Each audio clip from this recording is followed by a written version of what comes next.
That's pretty much what we're going to be talking about in this video. We're going to be talking about what types of vintage toys that you can find. We actually have a few that we're going to share, how much you typically pay for these items, what you can expect to sell them for, where to find these toys.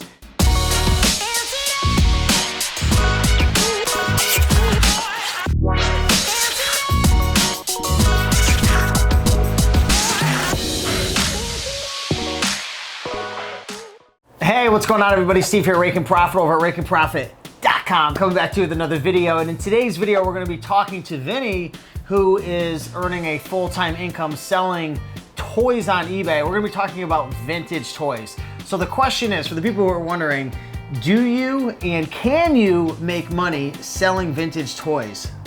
Very much, yes. Yeah. Vintage toys are a popular thing of mine that I sell a lot on my eBay. If anyone's had a chance to check out my store, you'll see I have a lot of vintage stuff in there. Yeah, you sell a lot of vintage stuff, and before we get into it, share with everyone a little bit about your story of like what you're doing right now, like in terms of selling toys, how much you're selling, how's your business going, and just how long you've been doing it. I've been selling toys for 4 years. Time flies. I got about 500 items in my store right now. A couple months ago, I had almost 800, but oh wow, some circumstances I had to do a move, so it kind of came down a little bit. You moved out of your warehouse.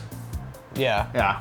But I'm doing about, a full-time income, just doing it part-time. Got it. You're usually doing over 5,000 a month in sales. Yep. For the most part, that's pretty solid. And you're actually not just doing this for the money. You actually enjoy selling toys. You're passionate about it. You're a collector. I know your dad's a collector as well. It's fun.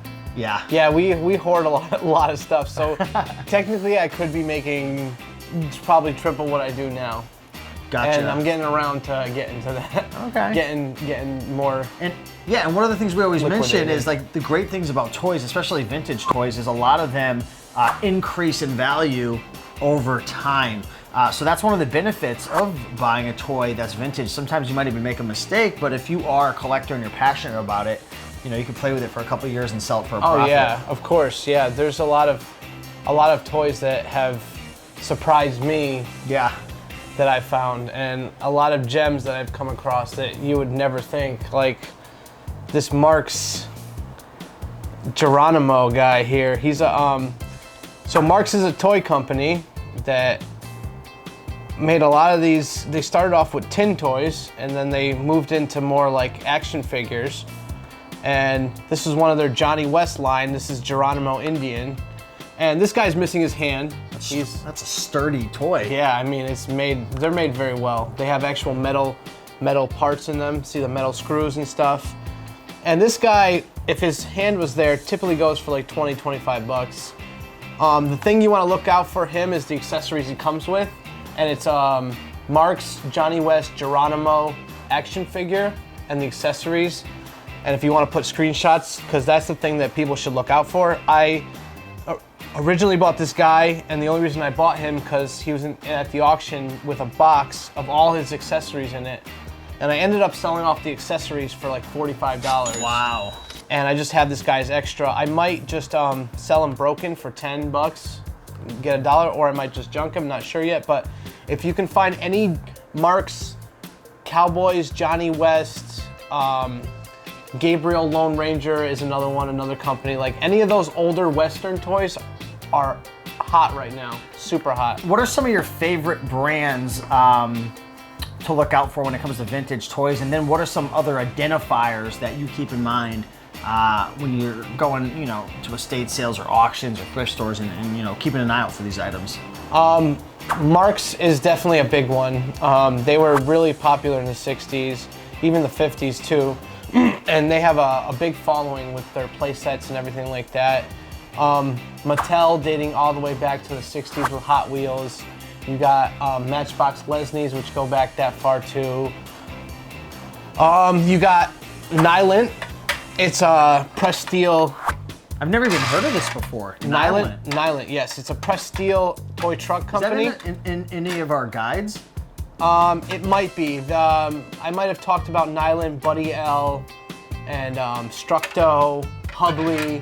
Buddy L, I think you talked about. Yeah, these are all these are all pressed steel trucks that if you find the older ones from the 60s, 70s, Yeah. they go for good money. Like I have this listed on my eBay right now at auction for 20 bucks. And it was $2.99 at Savers, and it's in pretty good condition. And the thing with these old pressed steel trucks, if you get the Nylants or the Buddy L's or the Structos, and I think there's a couple more, the Tonkas. Tonka's a Everybody big knows one. Tonka, yeah. Condition makes the whole thing. Like a lot of these get rusted and scuffed up, but Missing parts, like if this was missing off of it, it'd be yeah, worth a if lot you less. this is missing parts. It's missing a hose and it's really? missing a light.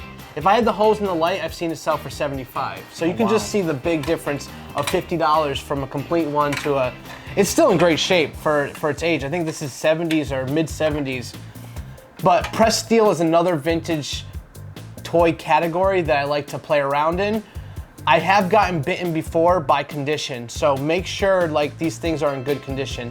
If they are beat up, make sure you look up that toy, and if it's an expensive one, people will literally refurbish them, so they'll pay you 20, 30 bucks. But these pressed steels, if they're older, you're looking at $30 to $100 of selling price. Like lowest would probably be about 30 bucks if they're in good condition.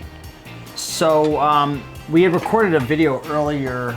The box is over there. It's outside of the frame. But you purchased a Dark Tower board game, which we have a video about. And when we were at that auction that we showed in the video, here it is right here. This thing's crazy. He paid $65 for it. Check out the video. It's coming soon.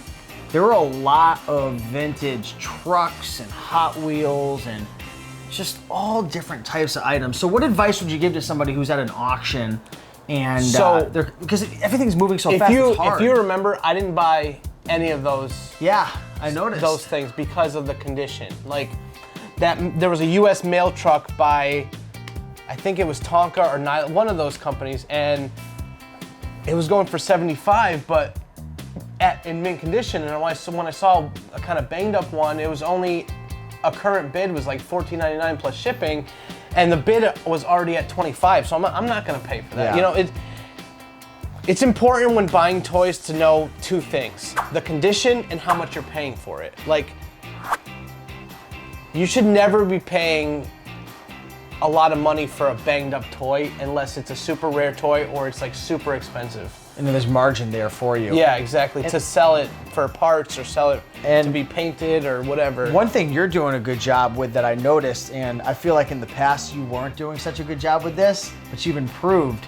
And it's gotta be hard for you because you're a collector, you're passionate about toys, and I could imagine that it's really easy to overpay for a vintage, nostalgic toy. Yeah. Especially at an auction where they've got the number one thing that's going against you, which is urgency. Like, you have these competitors, there's this urgency, there's a time limit, like the bids, everything's moving fast, and it's so easy to get emotional and overpay for these toys. Yeah, we were talking before the auction. I said the Dark Tower, I was only gonna go to 50. And I ended up going 15 bucks over. He gets into these battles, and I think as an Italian, right, your ego is, no, but yeah, you gotta try to keep your emotions out of it completely. Like, the best buys you'll make are devoid of any emotion. You will not have an emotion towards it because when you have nostalgic emotion buys, you are going to spend more money, like regardless. And that's just the auction part. And even in Savers too, like if it didn't make sense for you financially to pick this up and resell it, if you're gonna have emotion towards it and a nostalgia,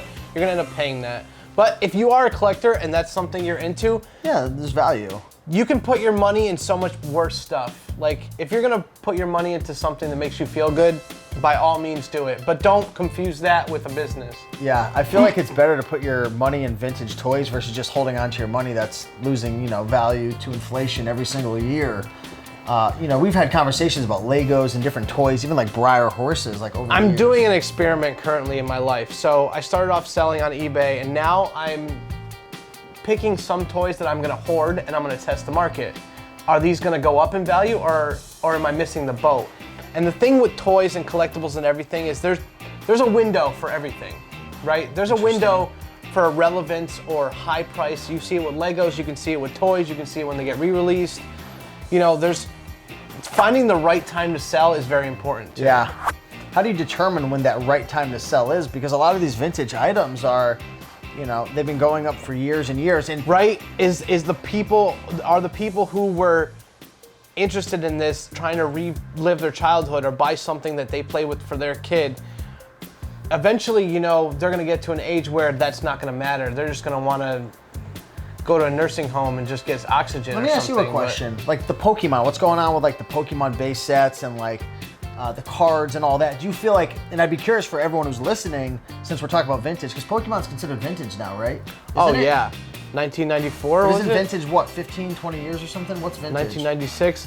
I don't know because people on eBay say vintage Google for it. 2002, 2001. Well, someone let us know. I think it's after like 15 or 17 years. Maybe you can Google it on your phone. But in any event, over 20 years. You want me to Google it? Yeah, right Google now? it. But I'm curious what everyone who's watching thinks. Do you feel that the Pokemon craze of like the old stuff, like the base sets, look up a Pokemon base set, like a pack of cards. There's light versions and heavy based on the weight. I don't know much about it, but they're going for $300, $400, $500, $600, just like a pack.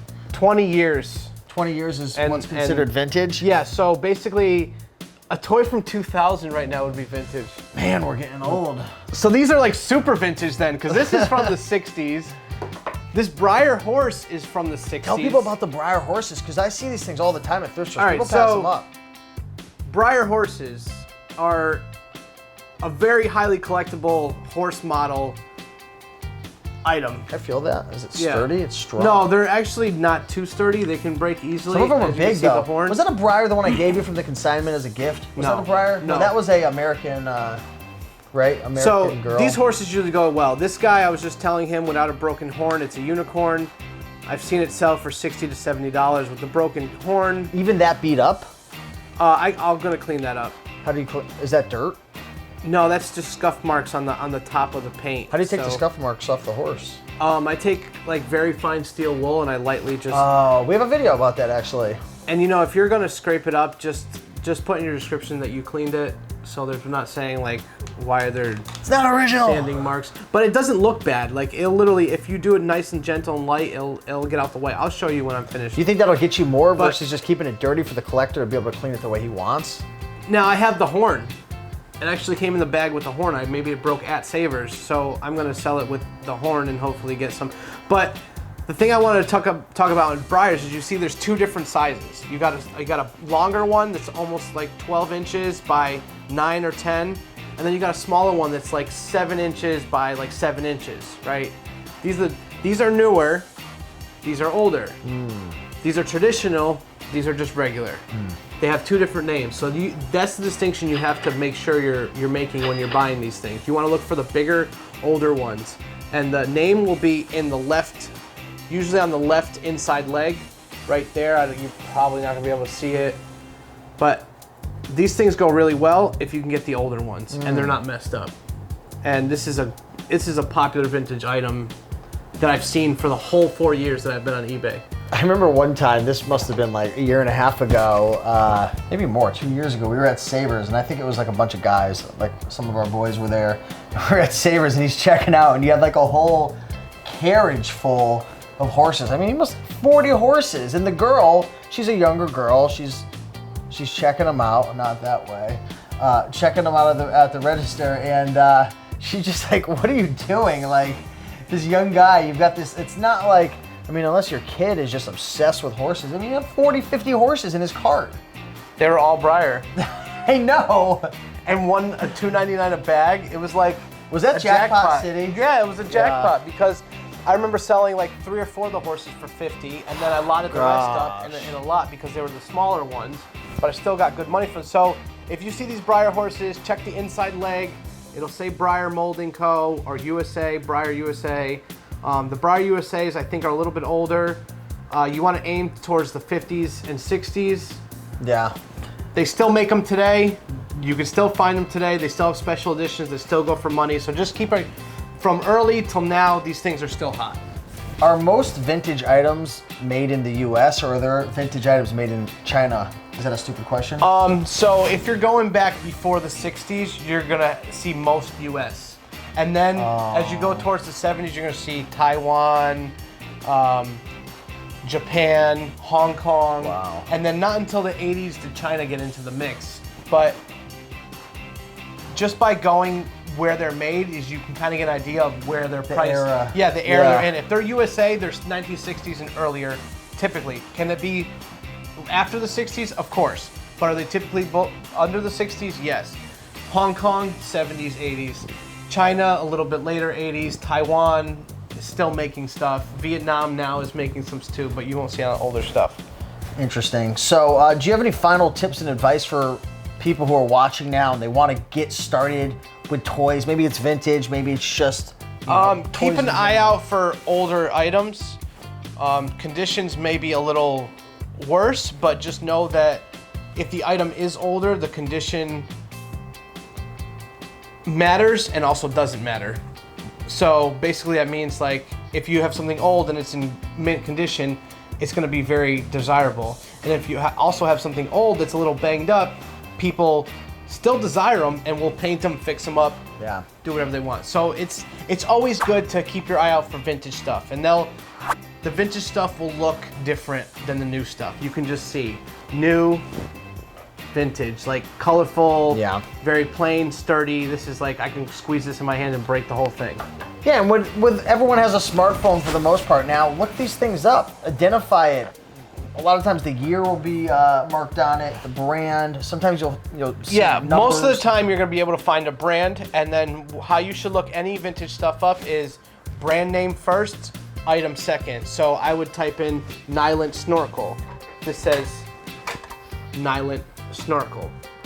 And for this guy, he's got a mark symbol back here somewhere on his butt or something, and Mark's Indian. Yeah. You know, Briar Horse. So that's how you would Awesome. identify them, and most of them will have a name. And I also wanted to mention, maybe you could tell people about our guides that we created, because we have multiple guides we created, and there's a lot of vintage stuff. Oh yeah, there's that we vintage talk toys. about. So I mean, we created the guide. The guides are basically going to give you the best toys to buy and find out there that are going to give you the best ROI or highest margins for your dollar. Like, they're usually priced way lower than they are worth, and there's a lot of vintage stuff sprinkled in. Well, I think we have 3 guides running right now where there's over 100 toys to top to secret learn about. toys, toy brand profits, and exposed. And it does not discriminate against any toy. I have horses, I have cars, I have dolls, I have action figures, I have all kind of toys that you can make. So if you have a specialty of cars, it's still gonna be worth it, because I have like 10, 15 different cars to pick up, vehicles. And if you're a clothing seller, or maybe you only sell books, or maybe you only sell scarves or belts, right? I don't know anyone who specializes in Scarves. just those items right there. I just sell I'm a scarves scarves right there. dealer. That's all I look for. I go in, I look for those Burberry scarves. Well, the point I'm trying to make is, if you're sick and tired of going into thrift stores and walking out with very little inventory, or maybe you want to find more, toys is great. Toys is great because there's so many. Listen, I will say one thing, and that's it. It's, if you know what I know, I will promise anybody who's watching this that you will make money grabbing toys. If you start to understand what these are, you will for sure make money. I walk into Savers every time, and whether they're high priced, low priced, I always walk out with something to make some, whether it's a $20 flip or a $50 flip, I'm always coming out with something.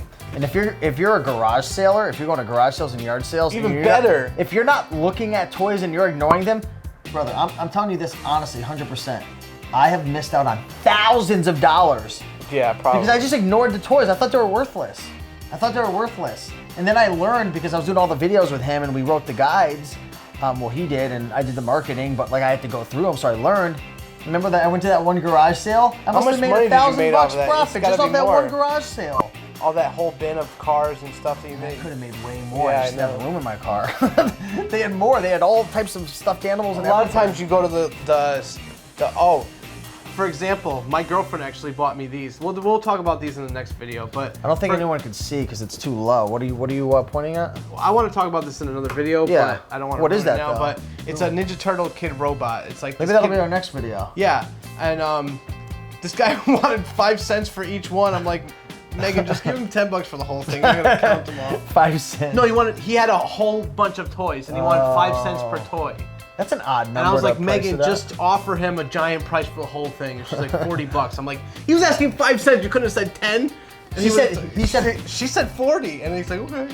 Oh my God. I'm like, well, you could have said, you were saying 5 cents. You could have said 10. Whatever, regardless. But there's a lot of deals out there at tag sales. So yeah, with that being said, thank you for the information, Vinny. Hopefully you all enjoyed this video. If you did, like, comment, subscribe. Check links down below for all the toy guides. And we've got some special promotions and stuff, discounts. You can get those. And we'll put links to other videos we've recorded. So with that being said, keep on picking and making that money, and we'll see you in the next one. No Shoes Wednesday. Peace.